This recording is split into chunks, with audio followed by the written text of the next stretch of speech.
A gente tem que trabalhar com aquelas plaquinhas, tipo plaquinha de auditório. Aí lá atrás está escrito assim, orar pelas crianças.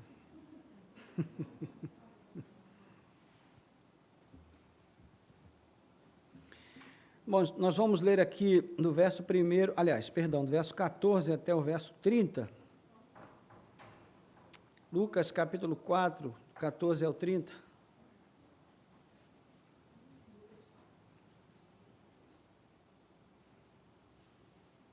Lucas 4, do 14 ao 30. Diz assim, então Jesus, no poder do Espírito, voltou para a Galiléia, e a sua fama correu por toda aquela região, e ensinava nas sinagogas, sendo elogiado por todos. Jesus foi para Nazaré, onde havia sido criado. Num sábado entrou na sinagoga, segundo o seu costume, e levantou-se para ler. Então lhe deram o livro do profeta Isaías, e abrindo o livro, achou o lugar onde está escrito, o Espírito do Senhor está sobre mim, porque ele me ungiu para evangelizar os pobres, enviou-me para proclamar a libertação aos cativos e restauração da vista aos cegos, para pôr em liberdade os oprimidos e proclamar o ano aceitável do Senhor. Tendo fechado o livro, Jesus o devolveu ao assistente e sentou-se. Todos na sinagoga tinham os olhos fixos nele. Então Jesus começou a dizer, hoje se cumpriu a escritura que vocês acabam de ouvir. Todos davam testemunho dele e se maravilhavam das palavras cheias de graça que lhe saíam dos lábios. E perguntavam, não é este o filho de José? Então Jesus disse, sem dúvida, vocês citarão para mim o provérbio, médico, cure-se a si mesmo. Dirão, tudo que ouvimos que você fez em Cafarnaum, faça-o também aqui na sua terra. E Jesus prosseguiu, de fato afirmo a vocês que nenhum profeta é bem recebido na sua própria terra. Na verdade, lhes digo que havia muitas viúvas em Israel no tempo de Elias, quando o céu se fechou por 3 anos e 6 meses, reinando grande fome em toda a terra. E Elias não foi enviado a nenhuma delas, a não ser a viúva de Sarepta, de Sidom. Havia também muitos leprosos em Israel, nos dias do profeta Eliseu, e nenhum deles foi purificado, a não ser Naamã, o sírio. Todos na sinagoga, ouvindo estas coisas, se encheram de ira, e levantando-se, expulsaram Jesus da cidade, e o levaram até o alto do monte sobre o qual a cidade estava edificada, para que de lá pudessem atirá-lo abaixo. Jesus, porém, passando pelo meio deles, foi embora. Amém. Vamos orar. Nosso Deus e Pai, graças te damos pela leitura da Tua santa palavra. Senhor, te bendizemos, pois a leitura da Tua palavra já representa para nós uma grande bênção, um grande privilégio. E agora estamos aqui mais uma vez diante de Ti, desejosos de que o Senhor fale conosco, de que o Senhor nos instrua no caminho da Tua palavra, de que o Senhor nos discipline, Senhor, no propósito de fazer aquilo que Te agrada em tudo, e que as nossas vidas sejam impactadas pela palavra do Senhor. Nessa noite, que nós sejamos, mais uma vez, Senhor, alvos da Tua graça e misericórdia, a fim de que a Tua palavra venha ferir a terra do nosso coração e trazer, Senhor, frutos abundantes para a glória e honra do Teu nome e também para o nosso bem. Nós te pedimos e te agradecemos em nome de Jesus. Amém. Amém. Uma frase de John MacArthur diz o seguinte: a igreja não é perfeita, nunca o foi. Algumas pessoas usam este fato como desculpa para manterem-se afastados da igreja, dizendo, eu gostaria de frequentar uma igreja, mas há muitos hipócritas ali. Nesse caso eu penso, venha, temos lugar para mais um. Ou seja, realmente é uma atitude hipócrita usar as imperfeições da igreja como desculpa pelo fato de não frequentá-la. Porque passa a impressão de que nós somos perfeitos, de que não somos hipócritas. então não vamos nos misturar com os hipócritas. Ou então não somos pecadores, então não vamos nos misturar com os pecadores. O que há de verdade, na maior parte dos casos nos quais essa desculpa é usada, é que a pessoa em questão prefere viver fora da igreja do que dentro dela. E ponto. E a partir dessa escolha que ela faz, ela procura justificativas. Então, a justificativa mais plausível e a mais aceitável de todas é essa: eu não vou à igreja porque a igreja não presta, porque a igreja faz isso, faz aquilo, os pastores fazem isso, fazem aquilo. E a pergunta, irmãos, que fica é: será que em algum momento a igreja foi perfeita? Será que em algum momento a igreja foi uma igreja onde não havia hipócritas, onde não havia imperfeitos, onde não haviam pessoas difíceis, muitas delas intratáveis? Se nós lermos a carta de Paulo, as duas cartas de Paulo aos Coríntios, nós vamos ver que isso não é verdade. Se nós lermos com atenção o próprio livro de Atos, vamos ver que isso não é verdade. A igreja é feita de seres humanos, de pessoas. E desde que isso é assim, então pode haver erros, sim, pode haver pecados, sim, pode haver muitas mazelas na igreja, sim, mas a igreja continua sendo o corpo de Cristo na terra. E é profundamente lamentável que esse desprezo pela igreja, pela vida de fé comunitária, tenha contaminado também tantos entre nós que vivemos dentro dela. Não é preciso procurar muito para encontrar pessoas que acreditam piamente que podem ser igreja sem igreja. E isso é uma atitude de extrema arrogância, orgulho, vaidade e hipocrisia. Por outro lado, há também muitas pessoas que nem saberiam viver em outro ambiente que não fosse a igreja. Isso não porque elas têm expectativas de obter algum lucro, alguma recompensa terrena por frequentarem uma igreja, mas porque elas têm claro em suas mentes que a igreja foi efetivamente um instrumento de Deus para salvá-las do mundo, salvá-las do domínio do pecado, salvá-las até de si mesmas. Então, por tudo isso, eu posso afirmar para os irmãos que, sem sombra de dúvidas, para mim o melhor lugar para se estar é na igreja. Eu, por minha experiência, posso dizer, né, que para mim é assim que a igreja tem parecido, um lugar onde Deus tem usado, né, o qual Deus tem usado para transformar a minha vida, para mudar o meu pensamento, para me libertar de tudo aquilo que me escravizava. Então, talvez, nessa noite, muitos de nós não vejam a igreja dessa forma ainda, né? Mas o mais importante saber, né, além do que nós pensamos acerca da igreja, o que a igreja é ou deixa de ser, é saber o que a Bíblia diz sobre isso. O que a Bíblia diz sobre a importância de nós termos a frequência a uma congregação. O que a Bíblia pensa a esse respeito? Será que a Bíblia apoia isso ou não? Então, Cristo é sempre o nosso padrão, não é verdade? Ele é o nosso modelo de ser humano que ama o Pai e busca fazer a sua vontade em todas as coisas. Pois bem, será que Jesus dava importância à participação comunitária de fé? Se a resposta for sim, então como era a vida de fé, né, que Jesus vivia aqui, que ele praticava? E é sobre isso que nós vamos falar um pouco nessa noite, a partir do texto de Lucas. E muito do que nós vamos dizer aqui, nós já dissemos, né, há 2 anos atrás, mas como agora nós estamos falando sobre a igreja, aos domingos à noite, nós aproveitamos muitas coisas que nós já havíamos dito para relembrar e outras que nós não havíamos dito para ouvirmos nessa noite, que o Senhor fale aos nossos corações. Bom, nós vamos trabalhar aqui nessa porção do texto com basicamente 5 afirmações.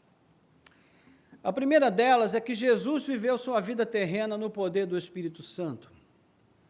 O verso 14 diz que Jesus, no poder do Espírito, voltou para a Galileia e a sua fama correu por toda aquela região. Nós não costumamos pensar muito sobre a relação de Jesus com o Espírito Santo, né? Em geral, a nossa compreensão sobre a Trindade, pelo fato de serem pessoas distintas, nos faz pensar que os seus propósitos e ações são também isoladas, individuais, independentes, né, uma pessoa da outra. Mas, irmãos, isso está totalmente errado. Se nós lermos a Bíblia corretamente, nós vamos ver que, apesar de as três pessoas benditas serem distintas entre si, elas trabalham o tempo todo em harmonia de propósitos e em ações cooperativas. Não existe competição na Trindade, só existe cooperação. A Trindade é o tipo de relacionamento que nós deveríamos ter como padrão para nós, porque ali todos trabalham pela causa de todos, porque é a causa de um só, não é? É difícil a gente entender essa definição da Trindade, mas talvez mais importante do que a gente entender a definição é entender como ela trabalha, como a Trindade opera no mundo. E nesse sentido é notório nos evangelhos e nas cartas que Cristo veio ao mundo para dar cumprimento à vontade do Pai no poder do Espírito Santo. Isso vai ficar bem claro nas porções que estão relacionadas a esse texto que nós estamos lendo, no seu contexto imediato. E Lucas, em especial, ele mostra que a vida de Jesus foi uma vida totalmente impregnada pelo poder do Espírito. Se você voltar um pouquinho no capítulo 1, nos versículos 34 e 35, veja o que o texto vai dizer aí. Nós conhecemos bem esse texto, que é um texto que a gente costuma ler no Natal, principalmente nas épocas de Natal. Diz que então Maria disse ao anjo: como será isto se eu nunca tive relações com homem algum? Isto seria a concepção. Como é que eu vou dar à luz ao Salvador se eu não tenho relações com homem algum? E o anjo respondeu: o Espírito Santo virá sobre você e o poder do Altíssimo o envolverá com a sua sombra, e por isso também o ente santo que há de nascer será chamado Filho de Deus. Louvado seja o nome do Senhor.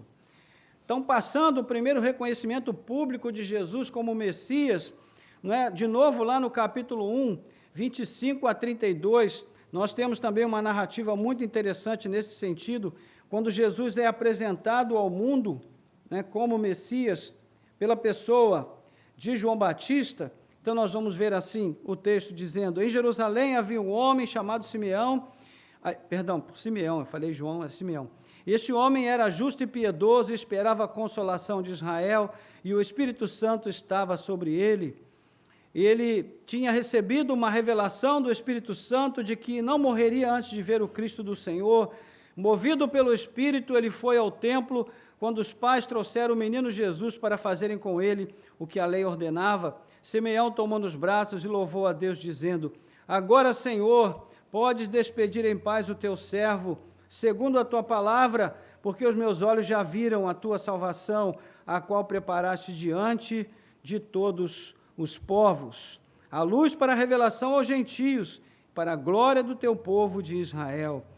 Então, Simeão depois abençoou o menino, os pais ficaram assustados com tudo isso, e então o Simeão disse a respeito da missão desse menino, que ele seria posto por Deus para elevação e queda de muitos, e que uma espada transpassaria a alma de sua mãe. Então, Simeão aqui já estava profetizando quase que a vida toda de Jesus, aqui nas suas poucas palavras. Então, veja que foi também na dinâmica do Espírito que Jesus foi anunciado ao mundo como aquele que viria para cumprir os propósitos de Deus, a consolação de Israel.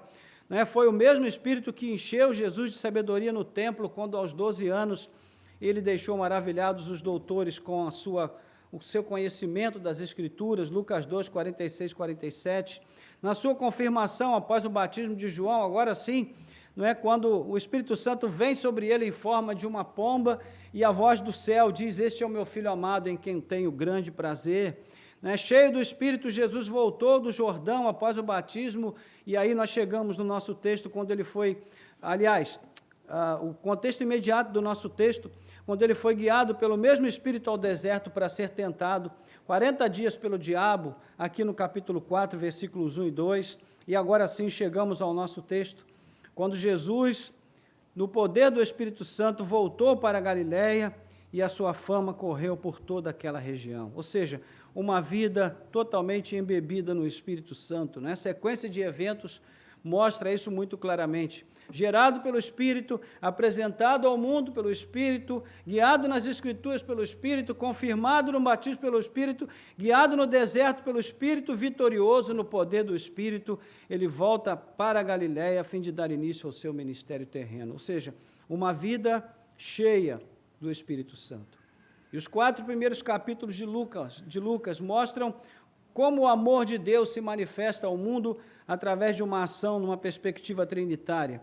Né? O propósito salvífico do Pai Criador, a obra do Filho Redentor e o poder do Espírito Santo Santificador que procede do Pai e do Filho também. Então, a nossa primeira afirmação, Jesus viveu uma vida embebida no Espírito Santo, cheia do Espírito Santo. A segunda afirmação, Jesus frequentava uma comunidade de fé. Já falamos disso aqui em outra ocasião. Versículo 16. Jesus foi para Nazaré, onde havia sido criado. Num sábado entrou na sinagoga, segundo o seu costume, e levantou-se para ler.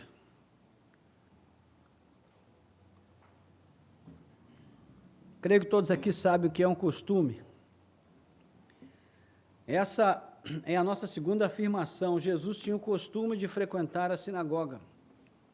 Isso quer dizer que todo sábado Jesus estava na sinagoga, porque era isso que se esperava de um judeu. Não é? Ter o costume de ir a um lugar significa ir ali com frequência, estar ali costumeiramente.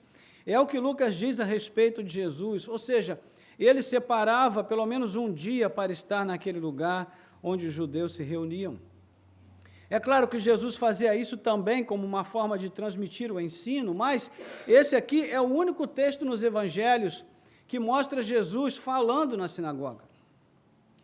É provável que nas muitas outras vezes em que ele foi apenas para se sentar e ouvir. E é interessante a gente parar para pensar sobre isso, né? Jesus sentado ali no banco aprendendo alguma coisa. Imagine se as pessoas que estavam falando soubessem quem era Jesus e o vissem sentado ali no banco, né?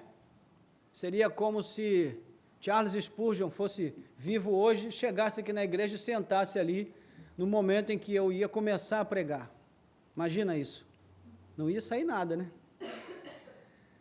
Imagine só que inibição, mas eles não conheciam Jesus, não sabiam quem ele era, tinham ele apenas como filho de José e Maria, mas ele estava ali, ouvindo a palavra, né, aprendendo com os leitores, com os expositores do texto antigo, do Antigo Testamento, ou seja, Jesus frequentava uma igreja, podemos dizer isso, e ele separava esse tempo, consagrava esse tempo para dedicar a sua vida a ouvir a palavra de Deus, a palavra do seu Pai, né, que havia sido revelada no passado e que falava sobre ele.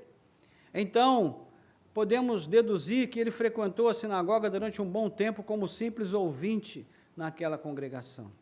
A maioria das vezes, irmãos, a sinagoga era reservada às discussões voltadas ao judaísmo e, eventualmente, eram concedidas ali oportunidades para que algumas pessoas fizessem uma leitura ou até um breve discurso. Em Atos 13, versículo 15, nós lemos quando, depois da leitura da lei dos profetas, os chefes da sinagoga mandaram dizer a Paulo e Barnabé: irmãos, se vocês têm alguma palavra de consolo para o povo, falem. E cabia aos chefes da sinagoga escolher alguém do povo para fazer a leitura ou levar uma palavra de edificação. E foi numa ocasião assim que Jesus foi escolhido e ele deu testemunho do quê, irmãos? Do que o Espírito Santo estava fazendo através da sua vida como cumprimento de Isaías 61.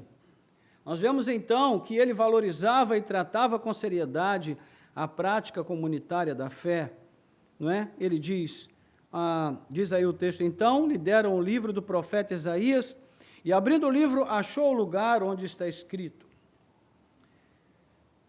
Ele achou porque procurou, evidentemente, não é?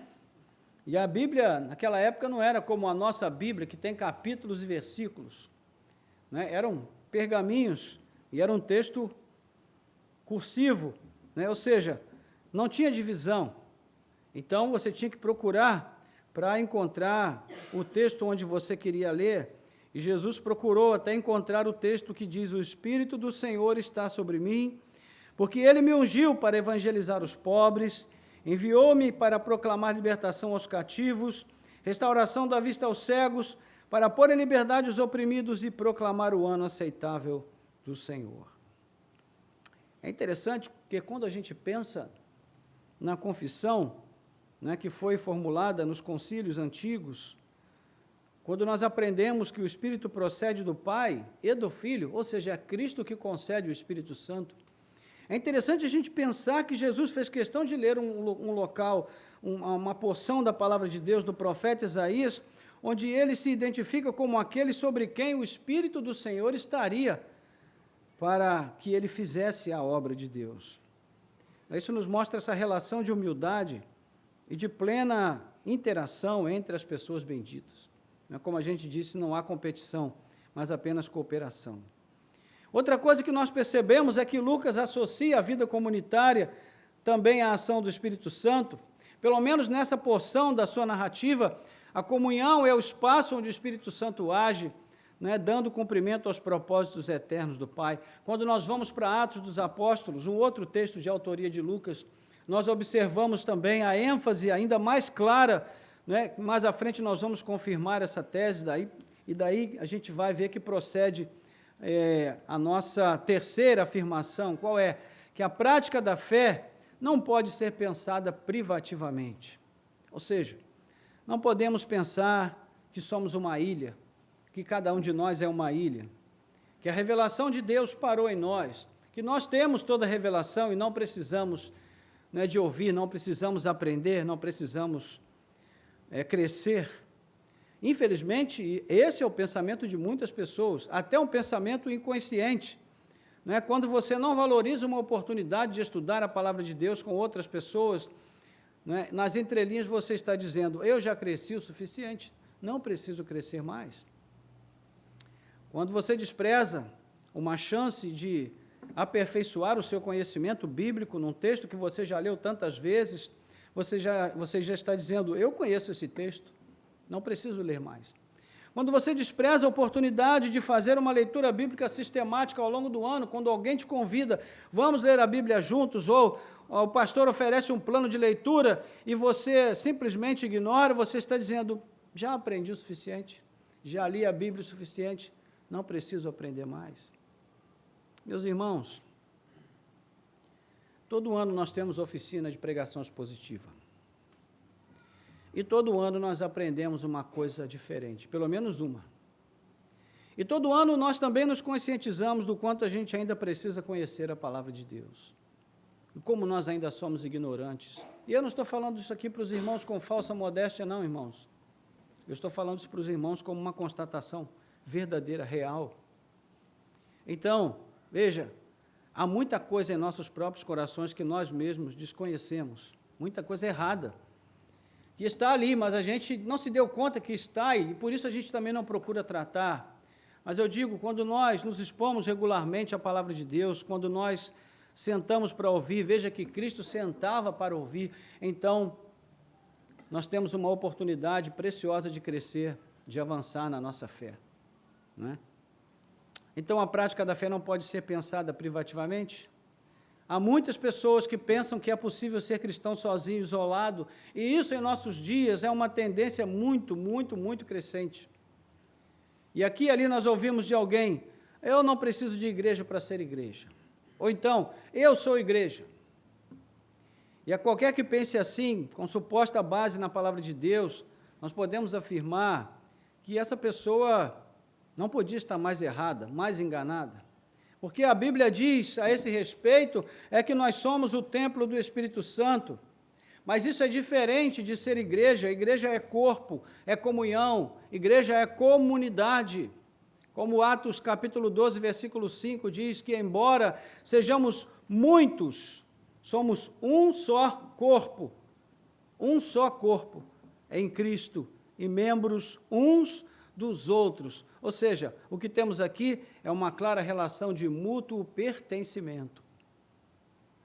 Isso significa que eu preciso de você, que você precisa de mim, e nós precisamos uns dos outros, e nós precisamos de outras pessoas, de outras congregações, para que nós possamos, de fato, ser aquilo que Cristo deseja que nós sejamos.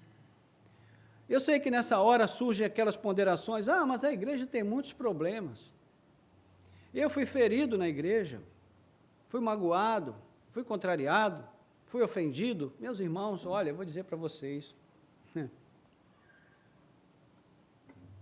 nós já passamos por tudo na igreja, já vivemos muitas coisas, já fizemos trabalhos, né, de um investimento pessoal muito grande, nossos filhos pequenos,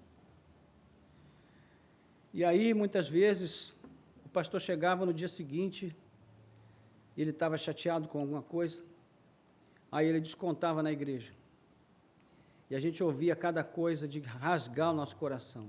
A gente ia para casa muitas vezes chateado, né? Chorávamos, sofríamos, mas a gente nunca pensou em deixar a igreja. Porque nós entendemos que a igreja não são as pessoas. A igreja não é o indivíduo que está ali cometendo erros, fazendo bobagem. A igreja é o corpo de Cristo. Isso significa, irmãos, que se ela é o corpo de Cristo, Cristo está em interação direta com a sua igreja, uma interação imediata com a sua igreja, e deixar a igreja é deixar Cristo. Nós sempre damos o exemplo, né, prático do nosso próprio corpo. Se nós perdermos um órgão, ele estará tanto desligado da parte a qual ele pertencia, como estará desligado da cabeça. Isso acontece também na nossa relação com a igreja. Não é? Então, se a igreja onde uma pessoa está é uma igreja que comete erros, a sua liderança comete erros graves, erros que envolvem a questão moral, né, ética, que compromete realmente a integridade do evangelho, que se procure outra igreja, outra congregação, porque há muitas.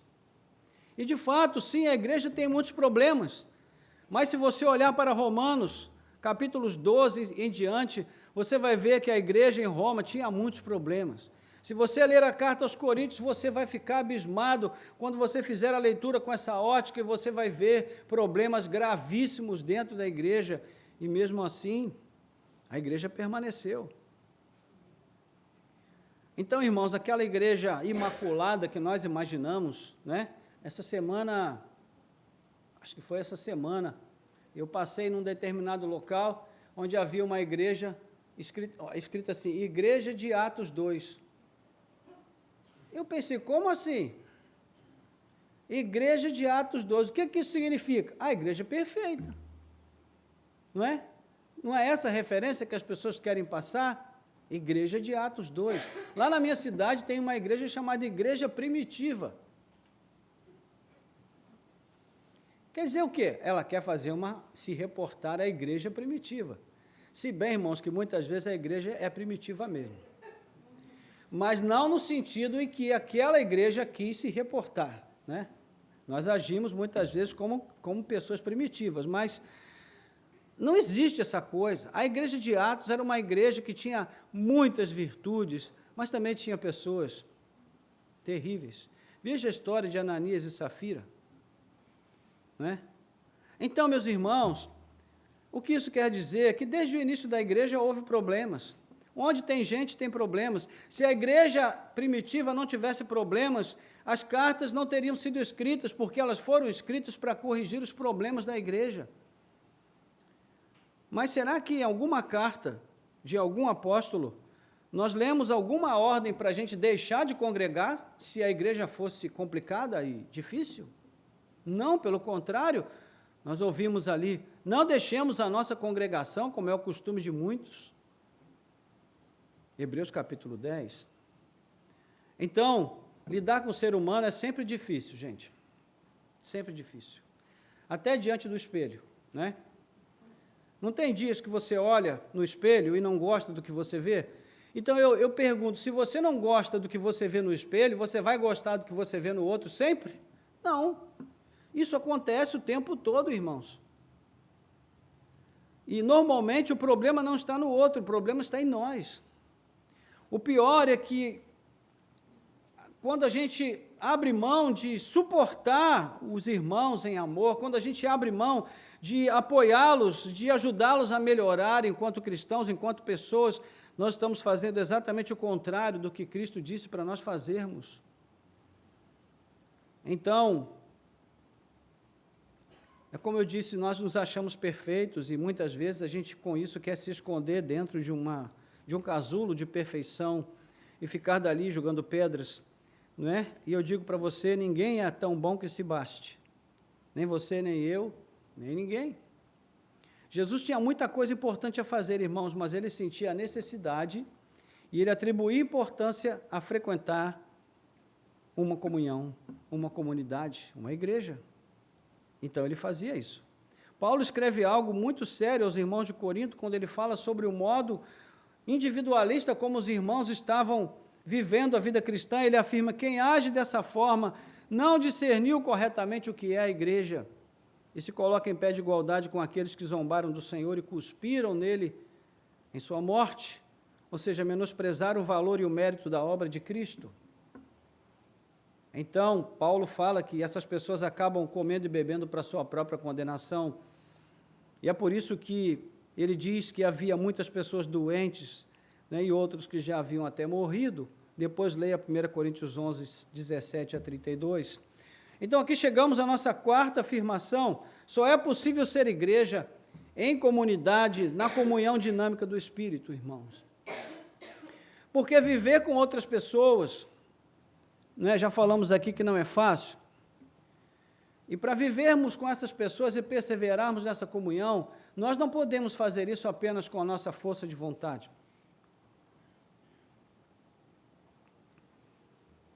Uma das missões mais importantes do Espírito Santo é nos ensinar a viver em comunhão. É por isso que nós falamos sempre aqui da relação de uma vida espiritualmente desenvolvida e um casamento feliz. Porque, meus irmãos, a vida conjugal, ela se parece muito com a nossa vida na igreja. Nós precisamos aprender a suportar o outro, precisamos ajudá-lo a crescer em muitos pontos, em muitas questões. Mas, na maior parte do tempo, nós vivemos ali sendo tentados a fazer somente a nossa vontade, fazer o que queremos. A nossa vida na igreja é isso. É um esforço constante de buscar, né, uma vida comunitária alegre, descontraída, solidária, amável, mesmo com os espinhos. A missão mais importante, né, que nós temos neste mundo, irmãos, é mostrar para o mundo que Deus está presente no mundo porque Cristo vive em nós. Mas como Paulo diz, lá escrevendo aos Gálatas, se nós vivemos nos devorando, se nós vivemos como crianças, se nós vivemos como pessoas imaturas, então vamos mostrar ao mundo apenas a nossa pior face, o nosso pior retrato. E o Espírito Santo trabalha o tempo todo para levar a igreja a viver de modo comunitário e dinâmico. O que significa viver de modo dinâmico? Bom, tudo o que vive de forma dinâmica é cheio de energia, de iniciativa, de atividade, de intensidade, de vida. Você já percebeu? Quando alguém se refere a outra pessoa, essa pessoa é muito dinâmica. Isso quer dizer que essa pessoa normalmente não tem sossego. Ela está o tempo todo agitada, fazendo alguma coisa, querendo produzir alguma coisa, de algum modo, ou seja, é uma pessoa que demonstra vida nas suas atitudes, na sua forma de ser. Então, a igreja é chamada a ser uma comunidade dinâmica de fé, irmãos. E essa palavra que é usada por Jesus, lá em Atos, capítulo 1, versículo 8, é muito interessante, não é? Diz que vocês receberão poder ao descer sobre vós o Espírito Santo. E essa palavra que é usada para falar sobre poder é dunamis, ou seja, é uma palavra bem específica. Quando Jesus falava ali ao seu grupo de discípulos amedrontados e inseguros, Jesus já os havia advertido quando eles ainda estavam com ele, antes de ele partir para a sua glória. Ele disse, permaneçam em Jerusalém até que sejam revestidos de poder. Lucas 24, 29.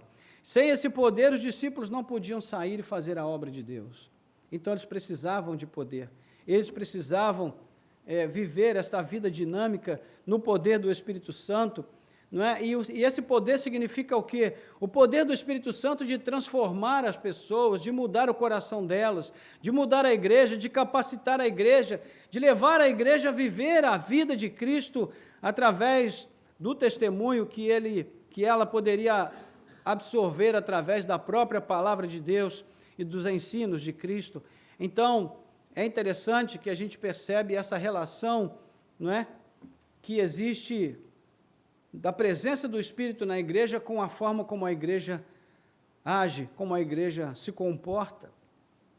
Então, irmãos, essa questão de buscarmos uma vida cheia do Espírito Santo, ela não tem nada a ver com definição entre pentecostais e tradicionais, porque é o Espírito Santo que dá vida à igreja, é o Espírito Santo que capacita a igreja a ser igreja no mundo, e isso vale para pentecostais, tradicionais, fleumáticos, carismáticos, enfim, qualquer definição que você tiver. A igreja não é nada sem a presença do Espírito agindo dinamicamente na vida da igreja e tornando a igreja uma comunidade dinâmica. E esse poder, irmãos, foi capaz de transformar a vida de simples pescadores, né, com muito pouca instrução, em expoentes fabulosos de uma mensagem que iria transformar o mundo de então para sempre. Agora, ouça o que eu vou lhe dizer. A manifestação desse poder, como observada no Novo Testamento, via de regra, acontece quando a igreja se reúne em comunhão. Você se lembra que nós falamos que Lucas iria mostrar essa ênfase mais claramente em Atos? Pois bem, nós vamos citar aqui apenas algumas passagens. O que acontece lá em Atos capítulo 2? 120 discípulos reunidos ali no cenáculo, o Espírito Santo vem sobre a igreja, e a igreja objetivamente nasce naquele dia, no dia de Pentecostes. O apóstolo Pedro vai pregar na casa de Cornélio, que seria alguma coisa semelhante a um católico daquela época. E então, Pedro começa a pregar, e ele não termina nem a pregação, o Espírito Santo vem e cai sobre todo mundo, e todos se põem a falar em outras línguas. Atos capítulo 19, na cidade de Éfeso, Paulo falando ali com 12 homens que foram instruídos, né, provavelmente por Apolo, e depois foram arguídos por Paulo se haviam recebido a plenitude do Espírito, e eles disseram que não. E o que aconteceu? Paulo orou por eles e o Espírito veio sobre eles também. O que nós vemos, irmãos? Que o Espírito se derramou abundantemente sobre grupos de cristãos reunidos em comunhão. Independente do número, seja 120, sejam ali uns 10 ou 20 na casa de Cornélio, ou os 12 homens instruídos por Paulo lá em Éfeso, é isso que nós vemos, o que permite deduzir que a bênção de plenitude do Espírito Santo costuma ser concedida ao crente que vive em comunhão, em associação com outros irmãos. E parece que é assim que o Espírito gosta de agir. Né? Então, já a caminho de terminar, irmãos, todos nós precisamos desse renovo do Espírito. Veja como foi a vida terrena de Jesus. É certo que ele jamais precisou de renovo, porque o Espírito Santo estava sempre com ele, em plena comunhão.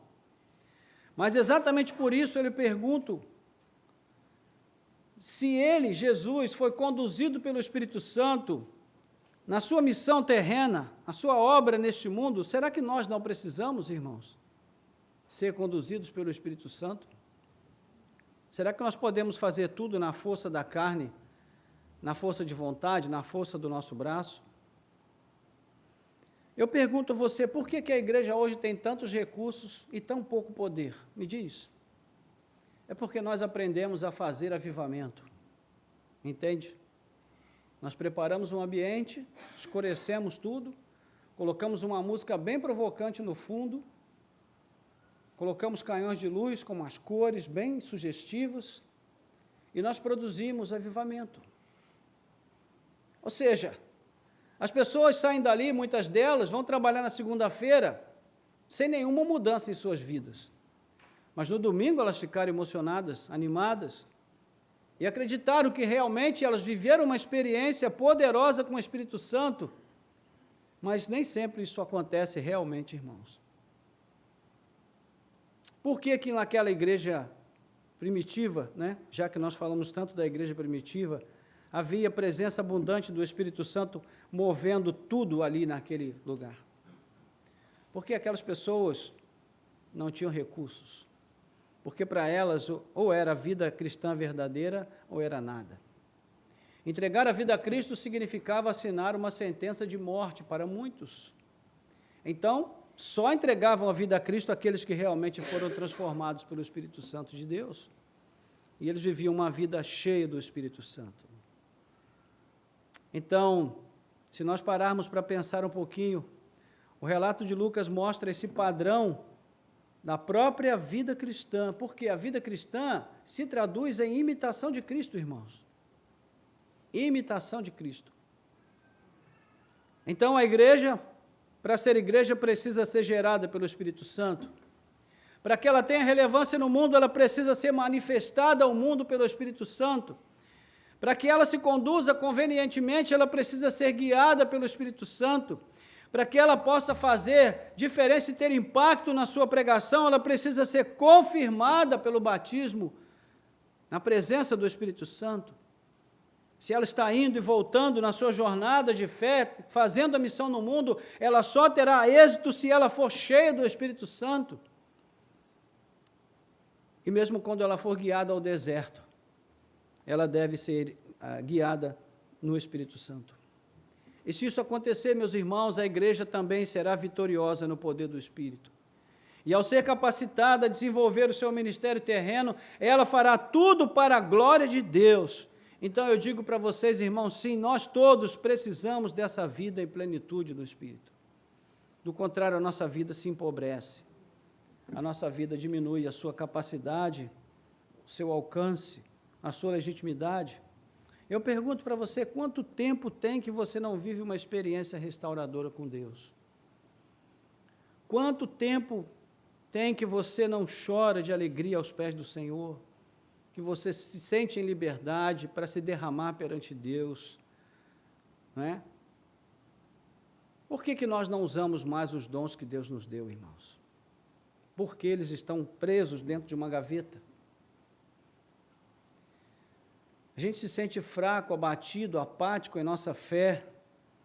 Sentimos fracos, mas não fazemos nada a respeito. Então, quando nós nos sentimos fracos fisicamente, quando nós nos sentimos doentes fisicamente, nós não procuramos um médico. E por que, quando nós nos sentimos assim espiritualmente, nós não procuramos o médico dos médicos? Porque ele não tem o remédio, irmãos, ele tem a cura. Ele tem a solução, ele tem o poder do Espírito para derramar sobre nós, não é? Os nossos cultos, irmãos, têm sido muitas vezes um esforço enorme para nós que estamos aqui dirigindo louvor, dirigindo o culto, permanecermos motivados. Porque, sinceramente, não fique chateado com o que eu vou dizer, receba essa palavra com todo amor e carinho, mas olha, tem culto católico que é mais animado do que certos cultos nossos aqui na igreja. Meus irmãos, nós temos plena liberdade. Liberdade no Espírito de Deus. A nossa teologia é reformada, mas nós somos pentecostais. Amém, irmãos? Amém. Então, o que é que pode mudar isso, irmãos? Nós cremos que a plenitude do Espírito Santo ainda é concedida nos nossos dias. Mas nós não temos mais buscado isso, nós não temos mais pedido essas coisas. E mesmo nos nossos cultos de oração, nós não temos dado espaço a isso, nós precisamos dar. E Deus tem colocado em meu coração esse desconforto, no sentido de nós procurarmos de novo buscar essa plenitude como parte da nossa vida constante com Deus, porque nós precisamos disso, não é uma questão de luxo, é uma necessidade. A Igreja de Cristo precisa de um dinamismo novo em seu interior, e eu quero fazer parte de uma igreja viva, de uma igreja que viva essa dinâmica do Espírito Santo. Eu preciso viver essa vida de plenitude do Espírito na minha própria experiência pessoal, irmãos. E eu creio que você também precisa. Eu quero fazer parte de uma igreja que não fale apenas sobre Deus, mas que Deus fale através dela. De uma igreja que tenha uma vida íntima de comunhão com o Senhor, onde as pessoas entrem e se sintam realmente tocadas pela presença de Deus, não é? Onde é que eu vou encontrar essa experiência de renovação? No meu cristianismo privativo, não é? Numa reunião especial que é feita para isso, marcamos hora para o Espírito Santo agir. Meus irmãos, pode ser que isso aconteça? Pode, mas é muito pouco provável, porque à luz do que a Bíblia diz para nós, o derramamento do poder do Espírito tem sido operado, onde existe experiência comunitária.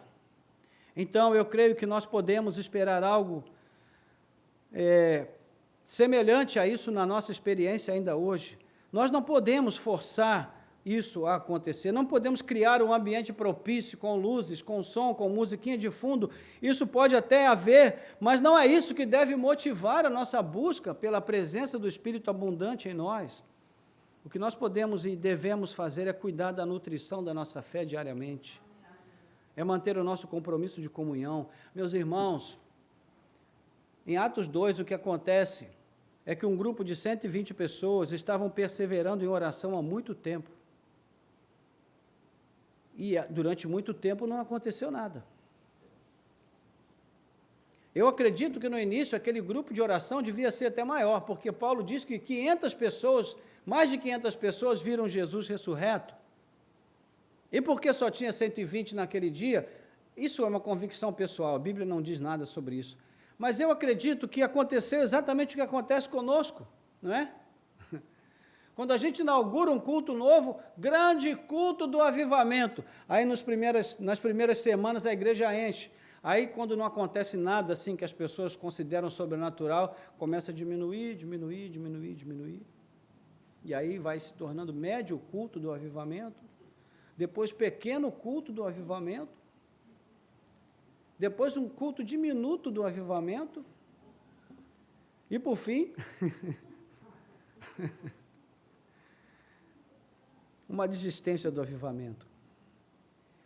Irmãos, Deus é o mesmo, o Espírito Santo é o mesmo, Cristo é o mesmo.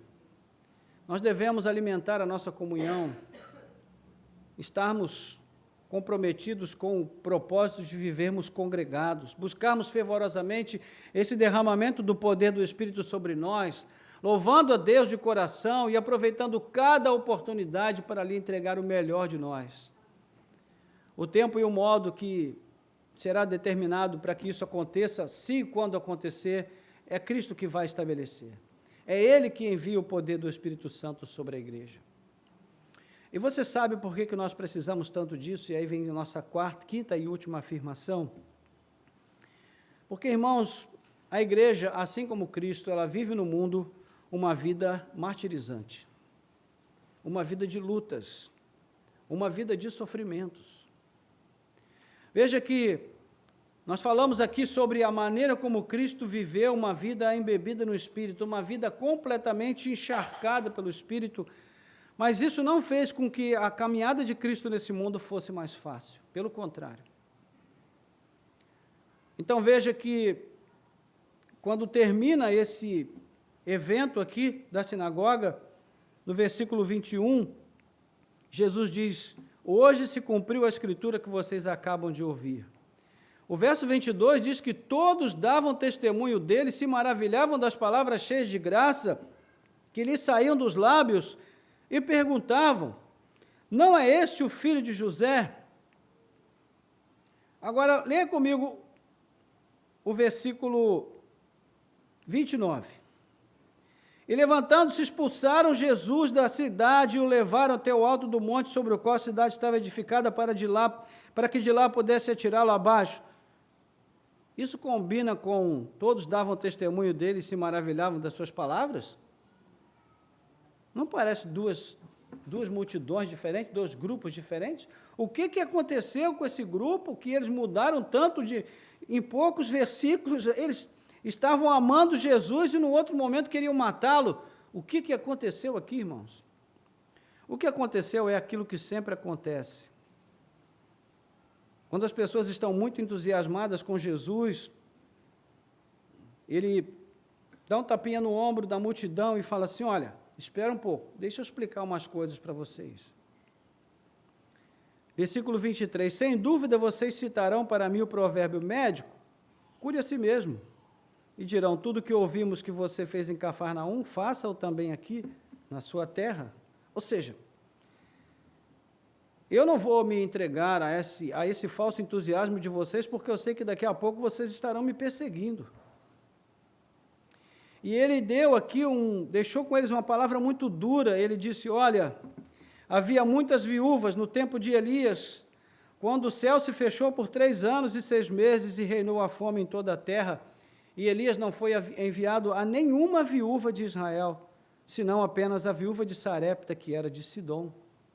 Havia também muitos leprosos em Israel nos dias do profeta Eliseu, mas Eliseu não foi enviado a nenhum leproso israelita, a não ser o profeta Naamã, que era um sírio. Isso aqui mudou tudo. Porque Jesus queria mostrar que ele tinha plena consciência de que o seu povo o rejeitaria.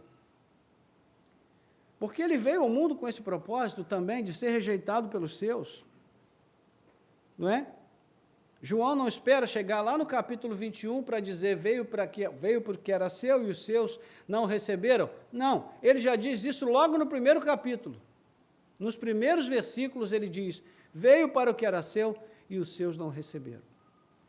E eu digo para você, se você estiver disposto a viver uma vida guiada pelo Espírito Santo, uma vida cheia da presença de Deus, uma vida comprometida com a palavra do Senhor, eu digo para você, a sua vida neste mundo certamente será uma vida de grandes desafios.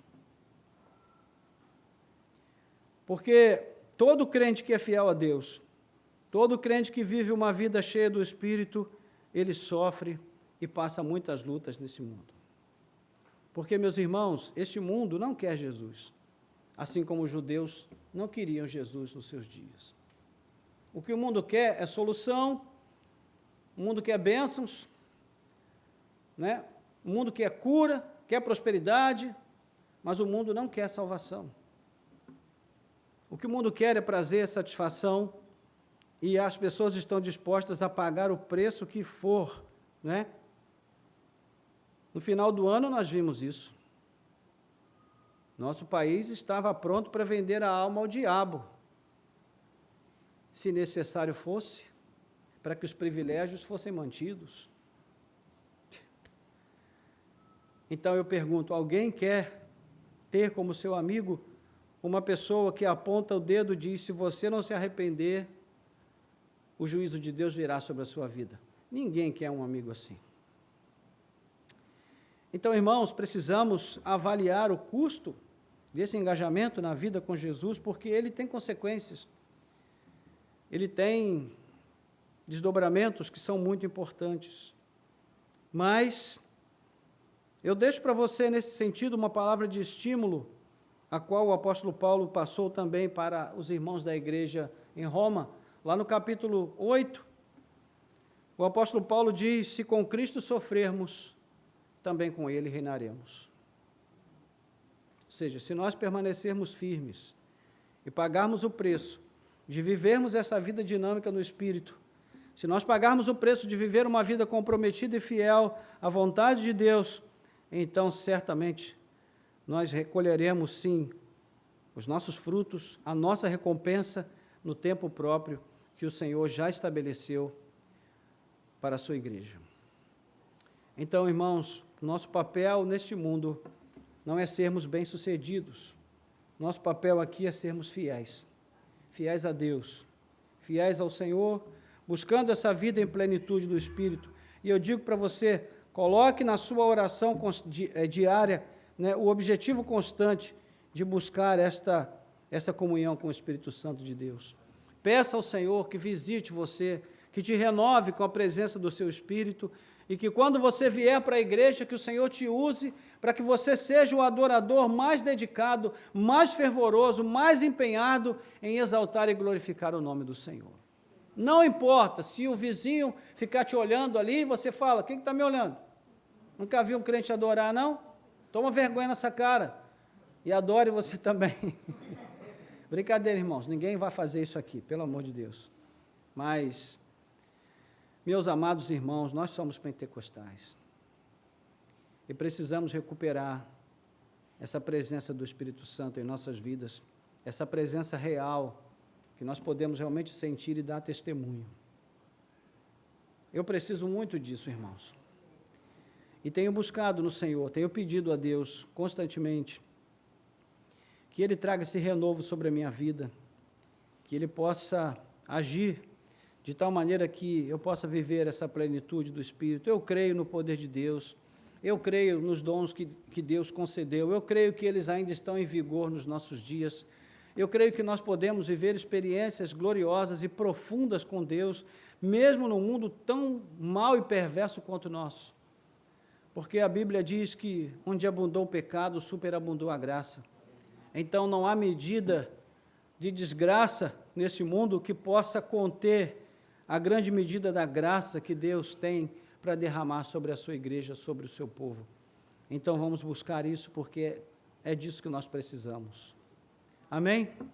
Curve a sua cabeça, nós vamos orar, vamos pedir ao Senhor que venha agir em nossas vidas, que venha operar em nós, por causa da sua graça, da sua misericórdia. Glória a Deus, louvado seja o nome do Senhor. Glória a Ti, Jesus. Bendito seja o Teu nome, Senhor. Glória a Deus. O Espírito de Deus está aqui,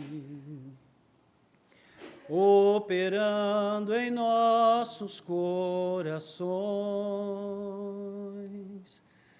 trazendo sua vida e poder, ministrando sua graça e amor. Fique de pé no seu lugar. O Espírito de Deus está aqui, operando em nossos corações, trazendo sua vida e poder, ministrando sua graça e amor. Os feridos de alma são curados, os cativos e oprimidos livres são, os enfermos e doentes são sarados, pois o Espírito de Deus está aqui. Os feridos de alma. Os feridos de alma são curados, os cativos e oprimidos livres são, os enfermos e doentes são sarados, pois o Espírito de Deus está aqui. Glória a Deus. Isso é verdade, irmãos. Não é uma frase para nos animar. O Espírito de Deus está presente em nosso meio. Ele sempre está presente quando nós nos reunimos. Ele está presente para tocar em nossas vidas. Ele está presente para nos convencer do pecado, da justiça e do juízo. Ele está presente para renovar a nossa fé, a nossa esperança, o nosso amor por Deus. Ele está presente para nos curar as feridas do corpo, as feridas da alma. Ele está presente para trazer uma motivação nova e boa para os nossos corações.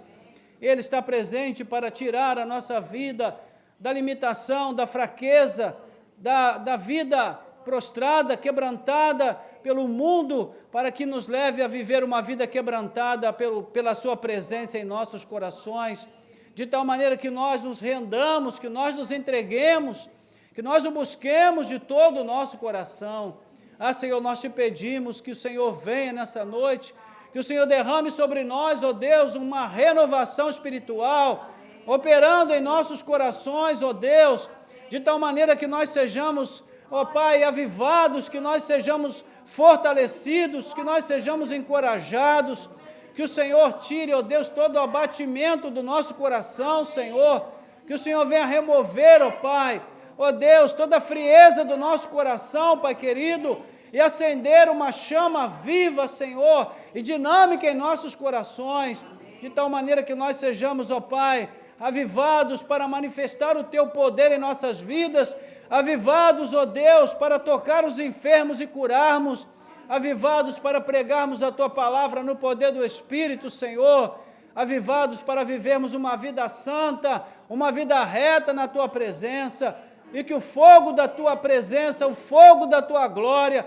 se derrame sobre nós, ó Deus, para que a chama viva do Teu Espírito possa fluir em nossos corações diariamente, Pai, para que as nossas orações sejam transformadas em experiências vivas de poder, de manifestação da Tua glória e da Tua presença bendita em nossas vidas, para que o nosso tempo de louvor, ó Deus, seja um tempo, Senhor, onde o fogo do Teu Espírito desça sobre nós e nos visite poderosamente, Pai amado, de tal maneira que nós sejamos levados a um nível mais profundo, ó Deus, mais dinâmico, mais vivo, de interação com a Tua presença em nossos corações.